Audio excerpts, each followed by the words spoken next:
Estamos en Mariana en el Aire, el programa de la Asociación de Mujeres Franco-Argentinas Líderes en su Campo de Acción, con Silvina Quintanz, Silvia Feschetti, y con un invitado de lujo a mi lado, Diego Bernardini, que es doctor en Medicina, profesor titular de la Facultad de Medicina de la Universidad Nacional de Mar del Plata. El currículum es enorme, voy a tratar de reducirlo, porque viene acá a la mesa a traernos un tema súper interesante. Es profesor titular de Salud de Adulto Mayor en la Universidad Nacional de Mar del Plata, dirige el Diplomado Internacional en Nueva Longevidad y es el fundador de la comunidad de aprendizaje La Segunda Mitad y autor de un libro que trajo, que ahora lo vamos a desandar porque realmente es un tema apasionante y es un tema que también nos compete a todos. Se llama De Vuelta, diálogos con personas que vivieron mucho y lo cuentan bien, con prólogo de Facundo Manes. Y vamos a dialogar con él, que seguramente ha vivido y que nos va a enseñar a vivir bien. ¿Cómo hacemos, Diego Bernardini, buenas noches? ¿Qué tal? Buenas noches. ¿Cómo hacemos para hackear esa idea de que el tiempo corre en contra nuestro y no a favor? Bueno, lo primero que te diría es que si lo vamos a querer hackear, estamos jodidos. Estamos hablando de la idea, no del tiempo. Porque el tiempo es una dimensión muy interesante. El tiempo lo único que hace es ir hacia adelante. No podés como en el espacio moverte. El tiempo va hacia adelante. Por lo cual, de alguna manera, también es algo irreversible. Sí. Y esto lo tenemos estudiado en relación a cómo impacta en nuestro bienestar. Sabemos que las personas que no se llevan bien con el paso del tiempo no solo viven menos, sino que sufren más. Entonces yo creo que ahí tenemos una tarea muy importante por ejercer cada uno de nosotros, que es amigarnos de alguna manera con ese paso del tiempo. Ojo, yo no estoy en contra de pintarnos el pelo, de las cirugías, cada uno es libre de hacer, pero me parece que la dimensión tiempo es un tema muy personal que, como te digo, trae sobre todo sufrimiento. Entonces, hacernos amigos de ese, en la buena idea de la palabra, de ese viejo y de esa vieja que todos llevamos dentro, me parece que es muy importante, porque vamos a tener que convivir mucho tiempo, con un poquito de suerte, con esa persona. Viste que siempre te dicen, todos tenemos un niño, una niña dentro. También tenemos un viejo, claro. Y también tenemos un viejo, y me parece que es importante eso. Entonces, y te cierro la idea con esto, vos fíjate, la discriminación por edad es la última barrera que tenemos que vencer, porque ya aceptamos a los veganos, a los animalistas, el Me Too femenino, la diversidad de género. Ya todo eso está todo aceptado, pero todavía la edad no. Y la edad la vamos de alguna manera a padecer todos si no nos amigamos con esto. Entonces, hoy tenemos todavía esa deuda social, comunitaria que vencer. Vos hablás de un concepto que es el de aprender a ser viejo. Sí. ¿Cómo se aprende a ser viejo? Mira, yo creo que soy de los que piensan que para cada cosa en la vida hay un tiempo, ¿no? Y yo siempre cito un ejemplo que es mío, que es personal. A mí siempre me gustó correr. Siempre corrí, de joven era atleta, competía. Ahora, si yo a mis 59 años quisiera correr como corría a los 20 y pico, me voy a frustrar, pero además me voy a lastimar. Y yo lo que tengo que entender, y es cierto, que para mí lo importante de correr es moverme, es hacer actividad física, es transpirar, es la sensación del cuerpo después que te duchás y esa noche que descansás mejor, ¿no? Y eso no pasa por correr como cuando uno tenía 25 años. Eso pasa por decir, bueno, me tomo este tiempo, me adapto a la velocidad, me adapto a la distancia, pero sigo haciendo lo que me gusta. Eso yo creo que es aprender a envejecer, entender la ubicuidad, el momento y el tiempo en el curso de vida que uno va recorriendo. Vos hablas de la segunda mitad de la vida, que sería a partir de los 50 años, ¿no? Pero bueno, en realidad a partir de los 50, los 60, los 70, los 80, los 90, los 100 también, e incluso ahora, con lo cual lo que antes se llamaba tercera edad, mal llamada, es como un lapso enorme, es un lapso casi de medio siglo, casi de 50 años, con realidades muy distintas adentro. Completamente. ¿No? ¿Cómo este tema de la nueva longevidad? Porque a veces se mete todo en la misma bolsa. O sea, alguien que tiene más de 60 años es lo mismo que alguien que tiene 80 o que tiene 90. Muy buena observación, muy buena. Entonces, me parece que dentro de esa nueva longevidad también hay muchos matices que a lo mejor pasan. ¿Cómo lo ves vos esto? Mira, varias cositas. Primero, es cierto, la segunda mitad de la vida, primero todo te diría que empieza antes de lo que imaginamos. Cuando en mi segundo libro, que justamente tiene ese nombre y que en España se publica como La Nueva Longevidad, utilizo el 50, el número 50 porque es algo muy simbólico, ¿no? La mitad del siglo, el cincuentón, la cincuentona. Pero esto empieza antes y lo tenemos muy estudiados. O sea, la percepción del tiempo en nuestras vidas hace que nos identifiquemos como no jóvenes apenas pasado los 40. Claro. Sí. O sea, yo siempre cito este ejemplo. Es cuando vas por la calle y te dicen, señora, ¿tiene hora? Y vos decís, ¿Cómo? ¿En qué momento? Me convertí en señor o en señora y no me di cuenta. ¿Viste? Claro. Entonces me parece que ese es un punto. El otro justamente lo que decíamos. Si vos comparás esa segunda mitad de la vida con la adolescencia, la niñez, es la etapa más larga. Es la etapa más larga que nos va a tocar. Y ahí la tercera observación que mencionabas. Es cierto, los de 50, los de 60, los de 70, ¿verdad? Todos tenemos necesidades, gustos, apetencias diferentes. Yo siempre digo que la segunda mitad es como un nuevo pabellón en un zoológico, como en los felinos.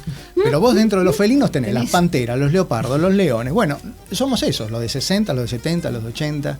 Y esto es importante, y te lo sintetizo con este concepto.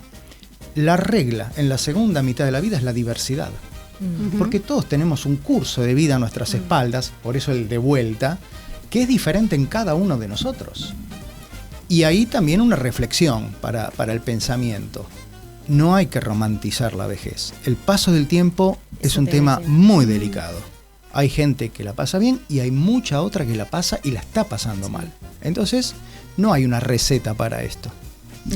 No hay una receta, claramente, por esta diversidad que vos explicás y que, bueno, que todos, por supuesto, vemos a diario.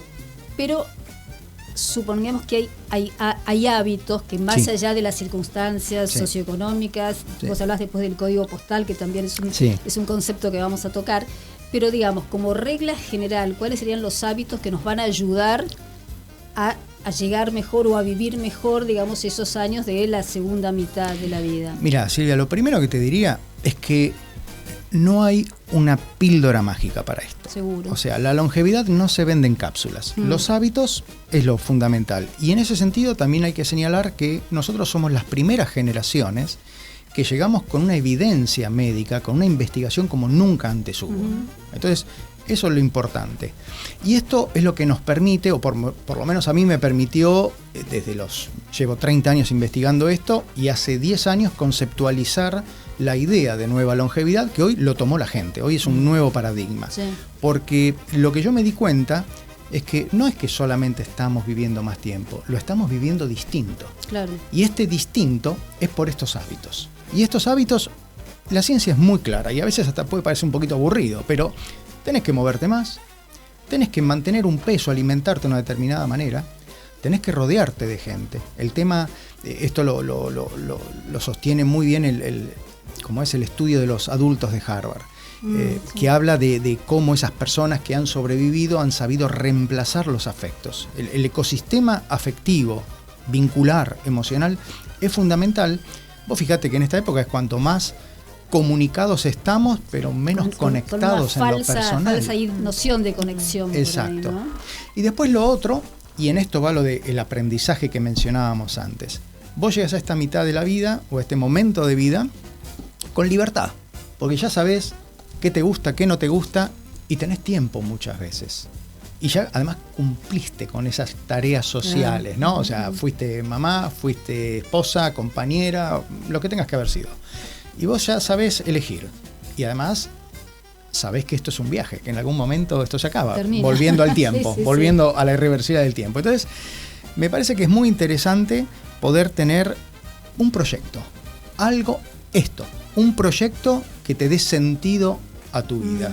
Eso es fundamental. De nada sirve decir, que eso también lo podemos discutir, vamos a vivir 100 años. Y yo no sé si quiero vivir 100 años si no tengo nada que hacer. Claro. Yo creo que lo importante es hasta el día que te toque estar ocupado, haciendo lo que te gusta, que nadie venga a tener que vestirte, asearte. Claro. Me parece que eso es lo importante. Calidad de vida. También hay dentro de esa diversidad que vos mencionabas, está también la diversidad de género, ¿no? Porque no es lo mismo envejecer como mujer que envejecer como hombre, bueno, y después toda la diversidad que hay también en lo sexual. Pero las mujeres que de alguna manera tenemos otra exigencia pesando y que no se va con el tiempo, que es la exigencia del cuerpo, de la belleza, de la estética. Y después muchas mujeres que vos decís, bueno, pasaste la maternidad, pero a lo mejor te toca cuidar a tus nietos también, porque hay muchas familias que toman a la abuela, digamos, como bueno. Esta diferencia en cómo se aborda la vejez o cómo llegan a la vejez las mujeres y qué desafíos tienen los varones en esta etapa de la vida, está bien, no se puede generalizar, pero ¿cómo la ves? Sí, es fundamental. A ver, Susan Sontag lo sintetizó muy bien. Dijo, mientras la mujer envejece, el hombre se vuelve más interesante. Claro, sí. Y eso es real. Yo te diría que aquí en Occidente para la mujer es todo un desafío, porque todavía nuestra cultura está muy anclada en un aspecto de una belleza superficial, que es el aspecto físico. Y también hay que decirlo, los matices, las aristas que tiene la belleza va cambiando con la edad, y en ese sentido los hombres tenemos que aprender de ustedes, pero además tenemos que aprender por algo que es fundamental. Ustedes viven más que nosotros. Entonces hay que preguntarse, si bien esto responde a aspectos biológicos, porque en todas las especies de mamíferos y hasta de aves, el espécimen hembra vive más que el espécimen macho. Pero ustedes tienen una determinada forma de comportarse socialmente muy diferente a la nuestra. Ustedes siempre están juntas, siempre están ocupadas. Un día lo hablaba con Mario Bunge en Montreal y le pregunté, le digo, ¿y por qué? Me dice, es que Diego, siempre están ocupadas. Hasta hablando mal de nosotros, pero están ocupadas, me dice. No, y sociabilizamos. Claro, el tema de la conexión que se establece entre mujeres es diferente. Que es muy distinta al de los hombres, porque los hombres por ahí hablan, qué sé yo, de asado, fútbol y mujeres. Claro, en cambio no hablan de lo que les pasa, no tienen esa red, digamos, de sostén afectivo, ¿no? Totalmente. ¿Vos decís que ese es uno de los puntos que podría explicar? Fundamental. Es más, justamente en mi primer libro, si vos lees las conversaciones masculinas, siempre están ancladas en la identidad del trabajo. Esto lo hablaba mucho con Jorge Ramos, con el periodista. Él me decía, de hecho, en su último programa me invitó para que charlemos de esto. Porque él me decía, yo soy mi trabajo. Claro. ¿Entendés? Para las mujeres no. En las conversaciones con las mujeres, ahí está Liliana Hecker, Graciela Fernández Meijide, Hilda Bernard, todas ellas tienen un ancla muy fuerte en los afectos, el desarrollo personal y la familia. Igual hago una salvedad en este sentido. Las mujeres en la segunda mitad de hoy van a ser muy diferentes a las que vienen detrás. Porque muchas de las mujeres de la segunda mitad han sido mujeres, o son mujeres, que se han dedicado a la crianza, al hogar, con menos, llamémosle, menos educación en términos de promedio, generalidad, que las mujeres que vienen atrás, que además son las que te dicen, chicos, olvídate. Sí. Mira, recién hablábamos, todo este tema de la abuelidad, por ejemplo. Hoy en Estados Unidos ya hay más de 1 millón de personas mayores que no van a ser abuelos, que no son abuelos. Ese es todo un tema. Esto es una crisis para algunos. Pero claro.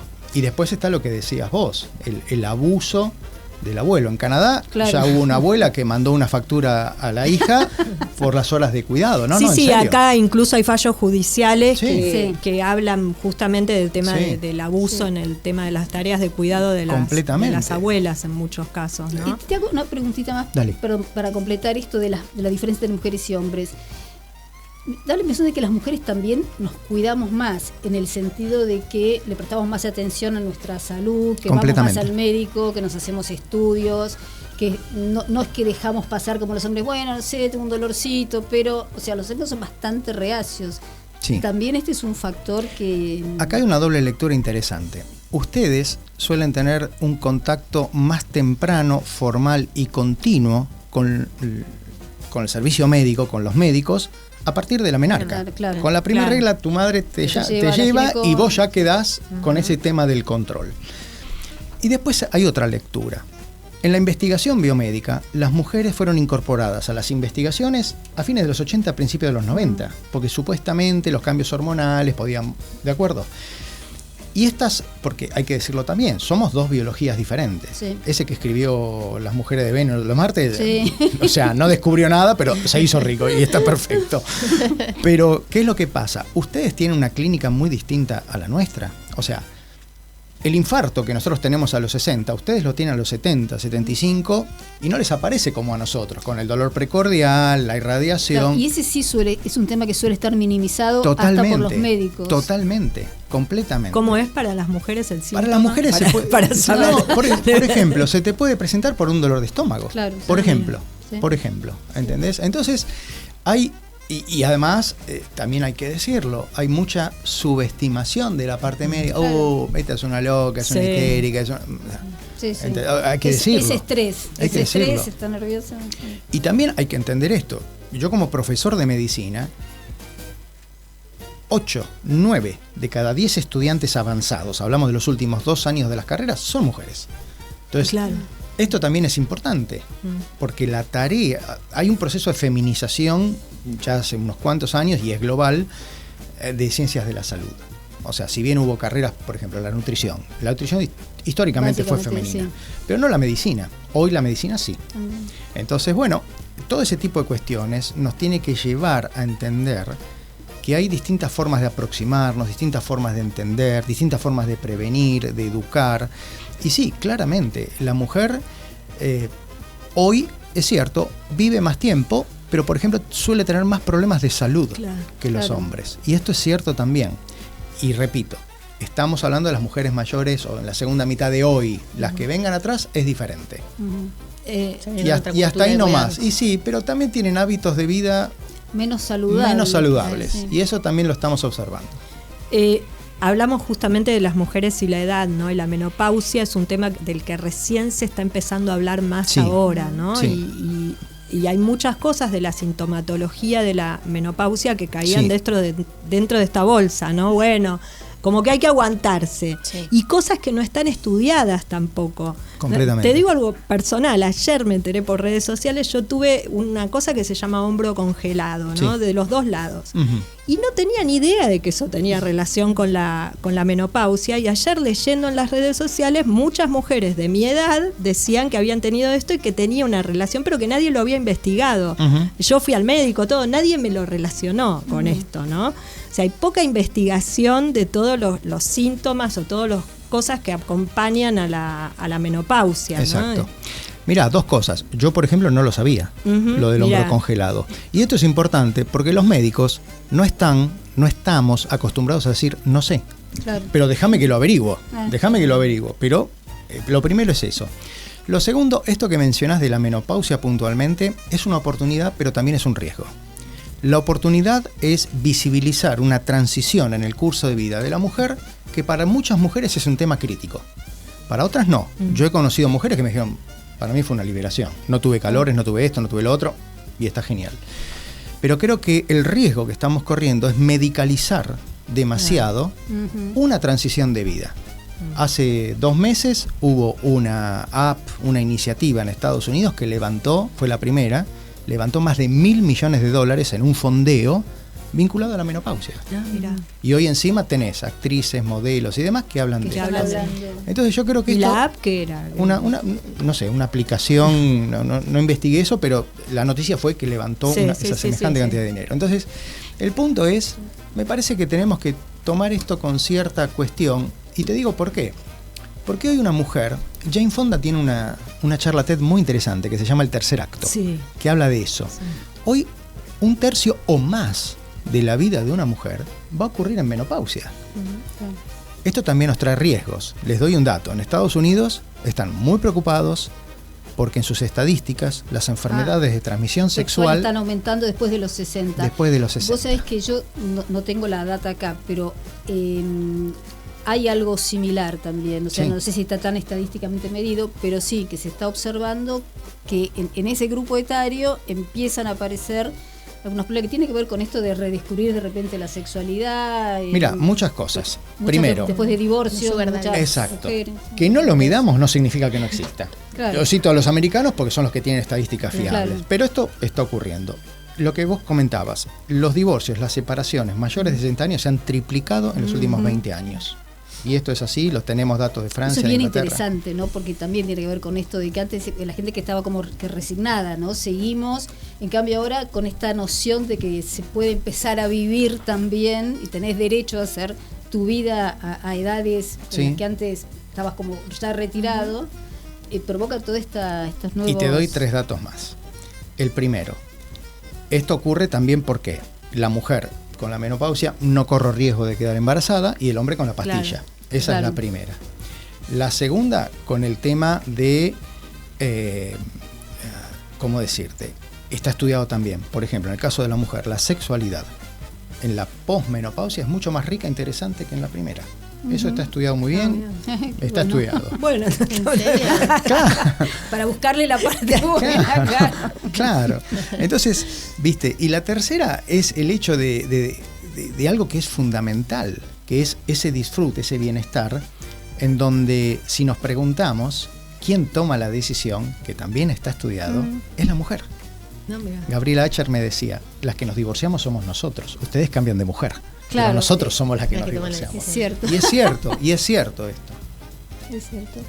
Faltan 20 minutitos para las 9 de la noche. Estamos en Mariana en el Aire, en Radio Cultura, con Diego Bernardini, Silvia Fesquet y Silvina Quintanz. Una historia que merece ser contada.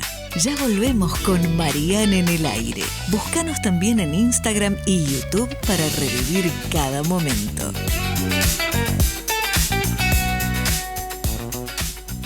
De lo que fue mi abuelo paterno, bueno, mis dos abuelos.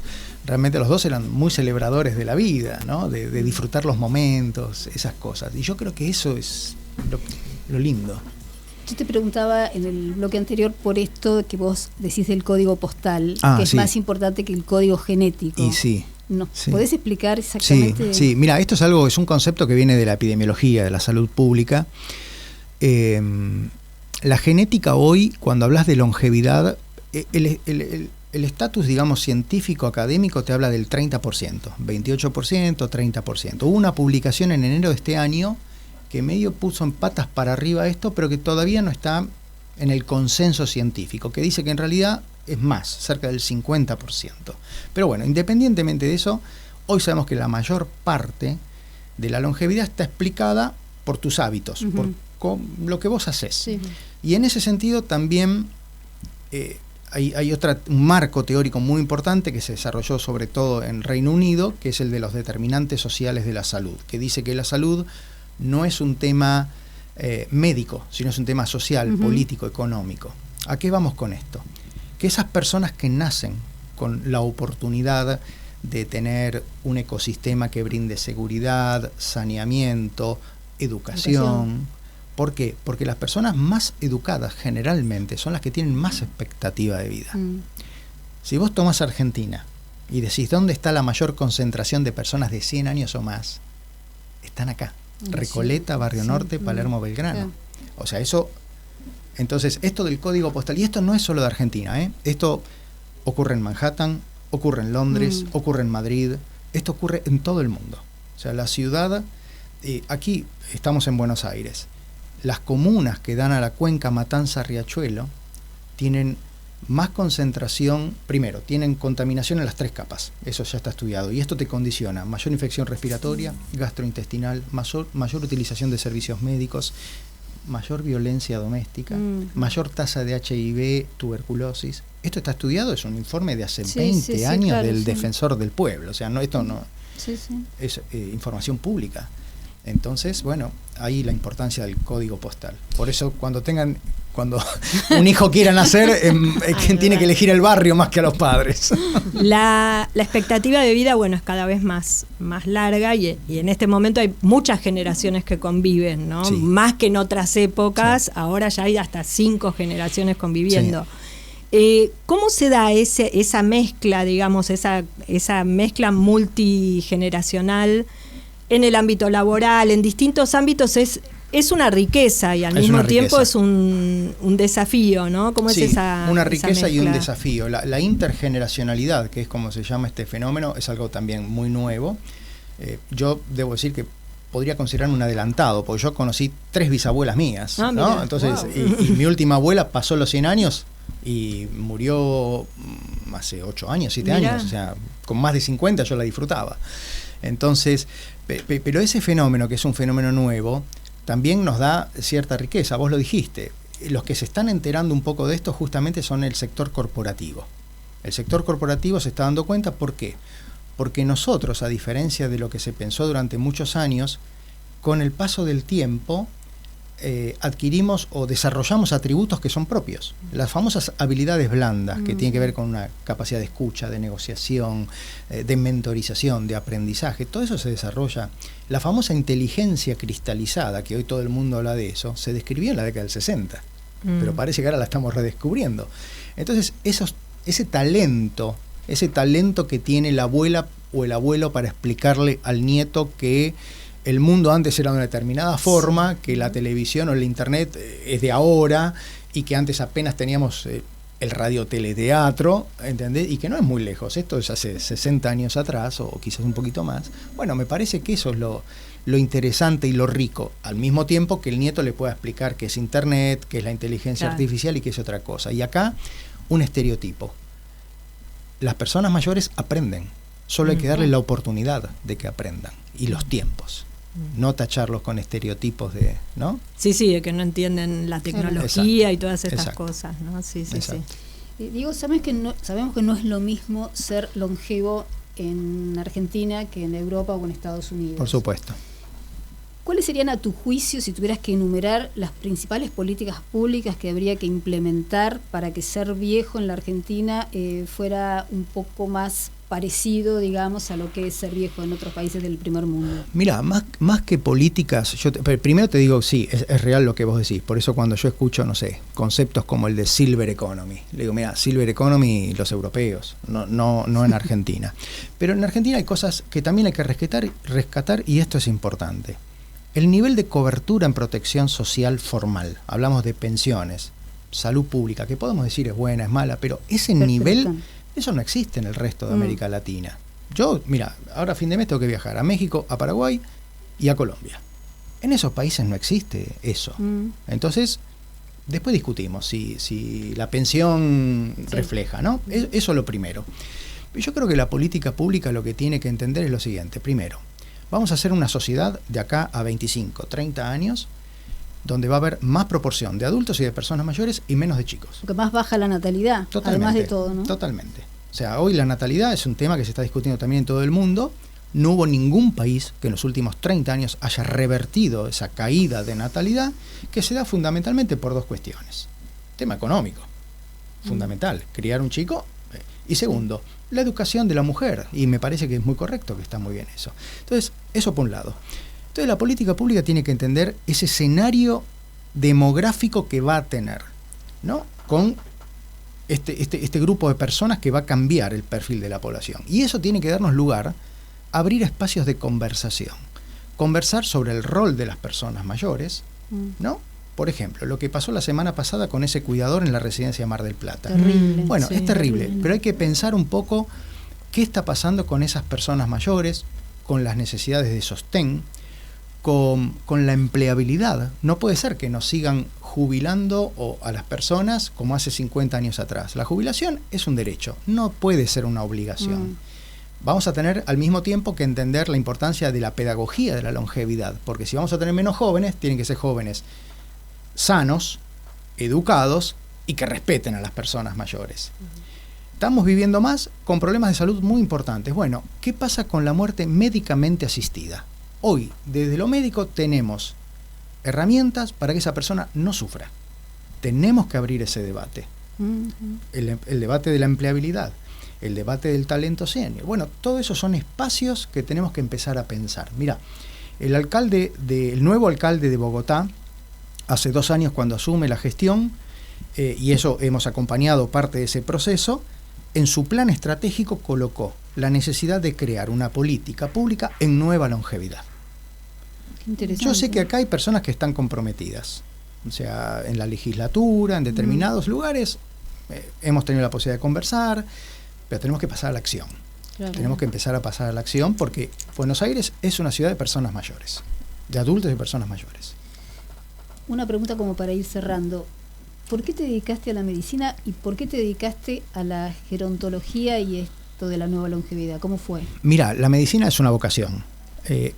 Algo mal también estamos haciendo, porque se elige por vocación y cuando nuestros estudiantes se reciben, eligen por especialidad de retorno económico, ¿no? O sea, algo estamos haciendo mal, pero bueno, elegimos por vocación. Y acá en este sentido jugó mucho, un rol muy fuerte quien fue mi maestro, el doctor Jorge Galperín, que él me dijo, mirá, me dice, en Argentina hay mucho médico y bueno, si querés tener éxito y trabajo, tenés que hacer algo diferente. Y ese diferente para mí siempre fueron las personas mayores, porque yo me crié, crecí, y mis referentes fueron, como les dije, mis abuelos, mis abuelas, en una familia... Bueno, como muchas de las de acá, familia larga de los domingos, de origen italiano y español, con la pasta, con las discusiones, alguien que se levanta llorando, o sea, típico, ¿no? Entonces, bueno, yo creo que eso fue un aspecto de sensibilización y después te diría lo último, que de las personas mayores siempre aprendes. Si las escuchás, las dejás hablar, siempre aprendes. Voy a cerrar con una pregunta que está en el libro que vos le hiciste a varios de tus entrevistados. Si se da vuelta y observa el camino de su vida, ¿qué ve? ¿Qué ves? Yo veo una vida intensa, muy divertida, muy linda. Ayer justamente lo hablaba con una persona. A mí todavía me queda la deuda que quiero ver a mi hijo que tiene 20 años, que mi madre no me pudo ver a mí porque falleció muy joven con 44. Pero yo hoy te diría, y esto también salió de una charla con Santiago, con Kobladov, que si hoy la vida se acaba, no tengo arrepentimientos. O sea, la pasé bomba hasta acá, pero espero aspirarla. aspiro a seguir pasándola mucho mejor, ¿no? Y a ponerle vida a los años, como diría Sí, Arjona. claro. Diego Bernardini, muchísimas gracias a ustedes, por estar con nosotras aquí Un gusto. en Mariana en el Aire. Un gusto enorme. Un placer, muchas gracias.